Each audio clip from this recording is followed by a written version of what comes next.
Welcome back to the channel, guys. Today we're going to reinstall a water softener. We're not going to go into the details on how to plumb one in from scratch. This is simply a reinstall. Some of the reasons you're going to want to do it, without going into too much detail, it's going to help with your dishes. It's going to help with keeping those water spots down. You're going to notice some water spots on like glass in your shower. You're going to notice spots in your dishes on your glasses and whatnot.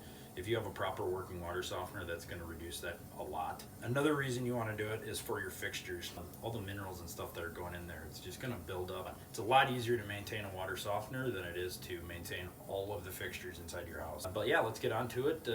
Make sure to give the video a thumbs up and click subscribe. Thanks, guys.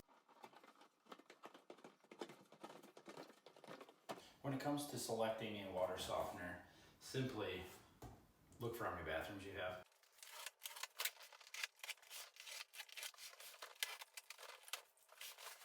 Smarter, not harder. Alright. This is all of the assembly stuff required for the back side of it. Everything, all your pipes and everything will connect to. Let's not throw this one. Next step would be to find a faucet that is in the basement or on the main floor, whichever is the lowest, and simply turn it on to drain the system. This here is the bypass, and this is what all will connect to the back of the softener. So we're going to go over how to do that. So this pipe goes in here, and this was where we'll thread our pipe into the existing pipes where the water comes in and out of there. So what we need is a gasket, and it just goes on there. Push it down, and then that'll be able to sit in there and do that. All right, I got the one done, and it took a little bit of force, but that's how it goes on there. That clip, this one here, will eventually sit in there, and we'll go over that here in a second. But you'll take this clip, or this washer, little gasket, put it on the first notch, and then you push it in there, okay? I'm gonna pull it back. I'm gonna put a little pressure on that, and we'll just kind of snap in. A lot of pressure. Don't do what I'm doing. I'm probably gonna break it.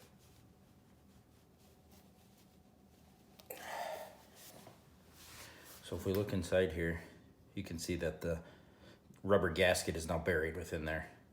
So you can't see it, it's now below there. So what we can do, and then this clip will clip on this one and then all the way around. So I'll try to demonstrate that now without hurting my finger. There we go. Just kind of walk it around like that. And then give it a push. There it is. It's all in there. Make sure those are all seated right inside them. Little holes designated for this. But now, that's watertight. All right, so now what we're ready for is to connect this bypass into here, okay? So what we need to do for that is these little clips, I've already loosened them up, but these clips can just pop off. Take that off. And then take all this, I'll set that over there. So this is gonna be for your overflow. We'll connect that later. This is okay, that's all set up.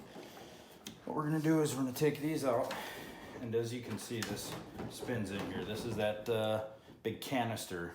It's now within all-in-one unit, but this is so it can spin in here a little bit. Don't have to worry about breaking it. Remove clip number 1 and clip number 2. Same washers here, and then this here can all be put on. So we'll put it on both sides.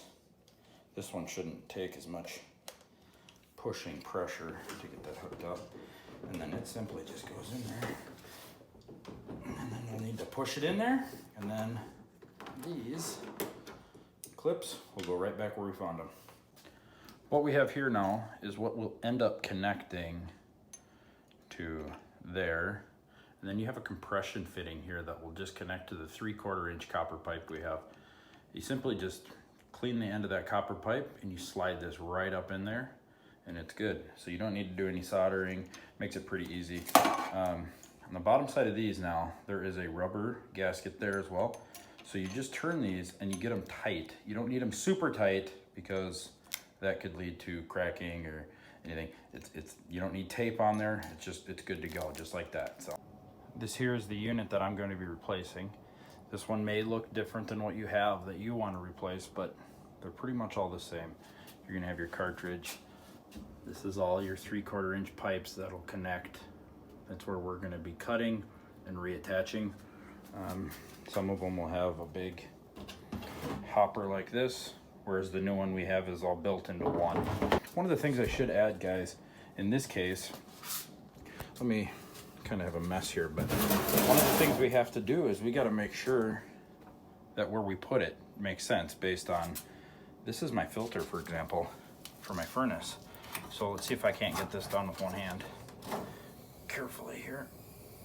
Oh, I shouldn't have done that because the furnace is running and it's adding, ooh, that's kind of gross, but it's adding a little moisture to it. It actually got me. That's a good one. Okay, so what we need to do is demonstrate. In this case, I have a unique filter, shocker. Look how big that is. So clearly, I can't set my softener here like this. That just wouldn't make sense. So I'm gonna have to set it like this, which means I might have to do some extra plumbing here. It is what it is. We'll go through it. We'll get to it. Your situation is gonna be a little bit different, of course, but just make sure you game plan before you get it all hooked up. All right, I got ahead of myself. I already cut this one. It's down there a little bit, but cutting it as low as I can. I can always cut more back. What I have here is just a rigid pipe cutter. Simply what you do, open it up. Here, let's go in here a little bit. Take a look. There's a couple wheels in here and then there's a cutting wheel here. This just spins around and that wheel cuts the copper, okay? So we'll just put them out here. Twist it on there, get it pretty tight. You don't need to get a wrench on it. And then just start twisting. As you can see from the wall back here, there is gonna be water. You know, we already drained the system as much as we could, but it's not gonna be perfect. There is, actually, in fact, now that I'm close to this over here, I'm gonna cover that up before I continue, just for the sake of not making cool fireworks. I do have a bucket down there. You can't see that, but trying to catch the majority of it. Of course, there's a drain in the middle of your laundry or your maintenance room here, but if you try to keep it off of that wall, that'd be great. All right, here we go. It's free. There it is. And you can just loosen it up and you're good. All right, next step here, guys. Got a little water on the floor. Here's the bucket I had. The next step, go upstairs, go to your wife's closet, grab a nice, really fancy towel and clean up the floor. Here we are. We have it plugged in, ready to go. So now I've threaded these onto that threads there. Perfect. Open around and it connects over there to my pipes. And then I can simply plug it in and we should be good to go. If you've double checked, triple checked, and you're confident that everything's all connected, make sure you take your hose, run it from there, and then in the underside there where the drain is, and then this is the overflow. And then you just run those down to your drain. Once you have all that connected and plugged in, put some salt in it, turn the water on. If you're confident, turn it on slow, come and check it, make sure there's no little leaks or anything. There might be, actually, let's turn around here. Like I said, you want to just get these tight, use a wrench, tighten it up, get it snug. You know, be gentle with it. There is that gasket inside of your flex pipe. But if you get a drip or two or whatever, just be here. You can turn it a little bit. Just make sure, come back 5-10 minutes after, make sure there's still no water leaks. You'll be good to go. All right, so the last step is to just go through here, set the time, set the hardiness, set the recharge time, all those little steps, and you're good to go. There's nothing to it. Super easy. That's all. nothing to it, guys. You did it. Nice job. Merry Christmas.